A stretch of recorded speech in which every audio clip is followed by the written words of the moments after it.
Salut, c'est Trado, je suis très content de pouvoir faire plaisir au forum Boursorama de Genfit qui m'a demandé une analyse technique de leur action préférée. N'hésitez pas à faire de même si vous voulez que j'analyse votre action et on va commencer tout de suite par un avertissement. Je suis actionnaire Genfit, je ne pense pas que ça altère l'analyse technique et que ça m'influence puisque l'analyse technique se veut neutre, mais en tout cas voilà, pour des raisons déontologiques et légales, je suis obligé de vous informer que depuis des mois et des mois, je suis détenteur d'actions Genfit. Donc Genfit, vous devez le savoir, figure parmi les principaux groupes pharmaceutiques européens. C'est un leader dans l'élaboration et le développement de certains médicaments. Et on va commencer par l'analyse en données mensuelles. Alors en données mensuelles, voilà ce que l'on peut dire. C'est-à-dire que chaque bougie ici correspond à un mois de cotation avec les plus bas et les plus hauts du mois. Nous sommes donc ici.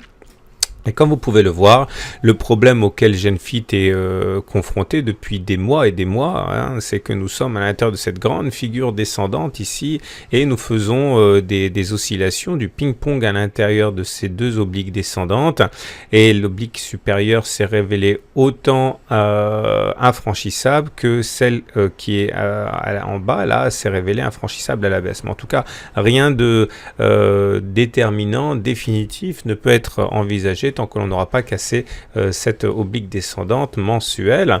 Et nous sommes pour l'instant soutenus par la moyenne mobile à 20 mois ici, qui depuis 3 mois, enfin 2 mois et puis un petit peu du mois de septembre ici, joue un rôle de support important. Maintenant, on va descendre d'une unité de temps.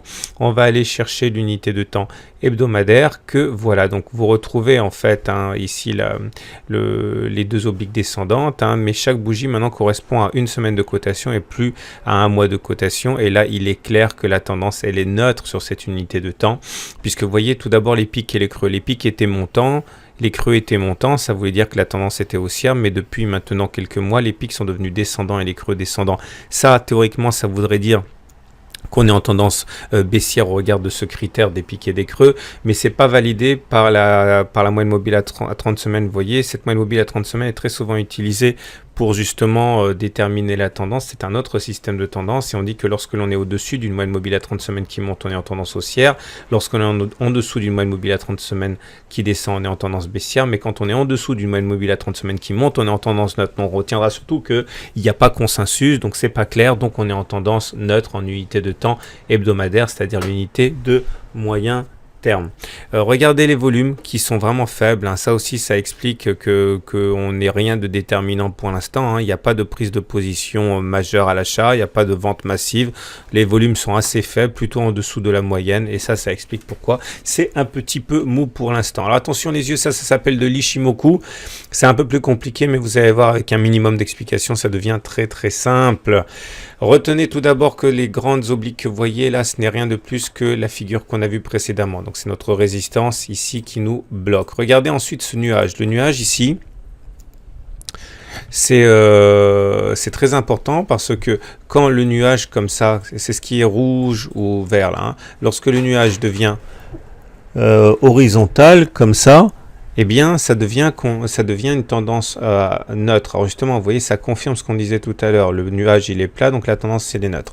Deuxième chose, regardez ici, nous avons un support important. J'ai mis résistance, mais je pensais support à 24 €. Là, vous voyez. Et ce support, il est solide. Ça fait quand même 4 semaines que l'on rebondit dessus. Et il est né, en fait, d'éléments assez importants. Regardez ici, on dit que voilà, ici vous avez la Kijun et on dit que lorsque une des courbes fait un plat, comme c'est le cas ici, dans le prolongement vous avez un support et c'est ça qui justement explique que l'on rebondisse là-dessus.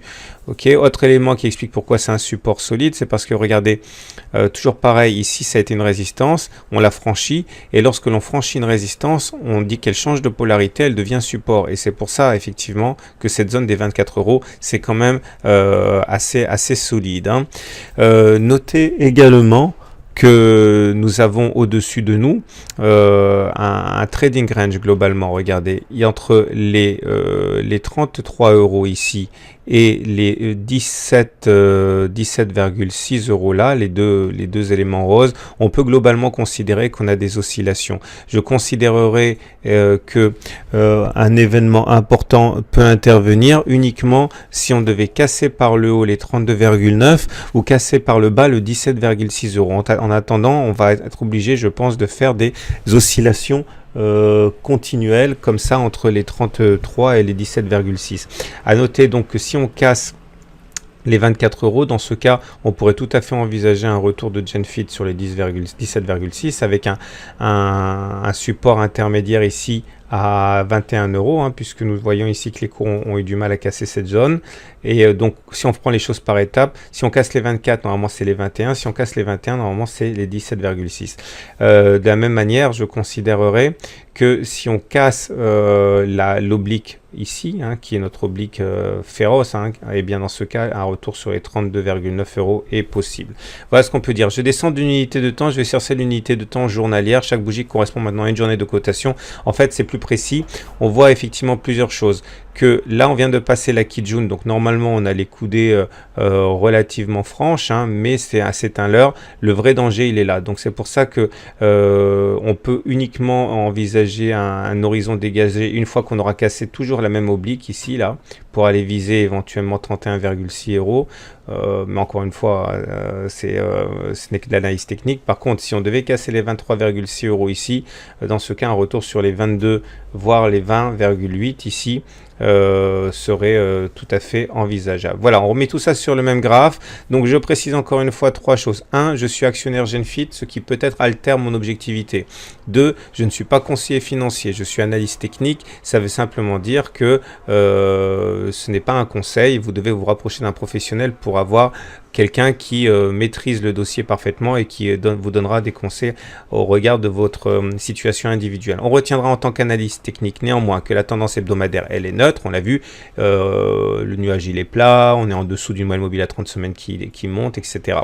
La prochaine résistance, je considère qu'elle est à 26 euros, c'est-à-dire en fait ici la petite Tenkan que j'ai pas mentionnée, là qui nous a bloqué déjà cette semaine, ça sera pas facile à passer et en plus ça correspond une fois encore à un plat ici, un plat de Kijun, donc dans le prolongement vous avez une résistance, plat de Kijun plus Tenkan, ça va pas être facile à passer les 26 euros.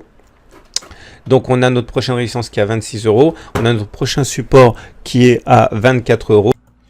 Donc voilà, il ne me reste plus qu'à vous présenter succinctement le blog. Donc si vous découvrez le blog, ce qui pourrait vous intéresser en priorité, c'est ici la newsletter. Donc n'hésitez pas à rentrer votre adresse mail et vous recevrez comme ça toutes les mises à jour et n'en loupez aucune par rapport à votre action préférée. Si vous vous rendez tout en bas ici, vous allez avoir la possibilité de télécharger gratuitement le module de formation dédié aux débutants. Donc ça comprend une vidéo de 30 minutes, un livre au format numérique avec des exercices corrigés. N'hésitez pas, vous marquez simplement votre email ici et vous mettez le prénom et le nom que vous voulez, ça n'a pas d'importance et vous allez recevoir directement dans votre boîte mail hein, le module de formation qui est, je le répète, complètement gratuit. Et également, dernière chose qui pourrait éventuellement vous intéresser, c'est d'aller visiter le Trado Screener qui est là. Si vous cliquez ici, vous allez avoir les 250 actions les plus tradées qui sont toutes notées de -6 à +6, hein, -3 à +3 pour la note hebdomadaire, -3 à +3 pour la note journalière et en accumulant les deux, vous aurez une note d'analyse technique hein, pour votre action préférée. C'est mis à jour régulièrement. Voilà, je vous souhaite une bonne semaine et à très bientôt pour une autre analyse technique.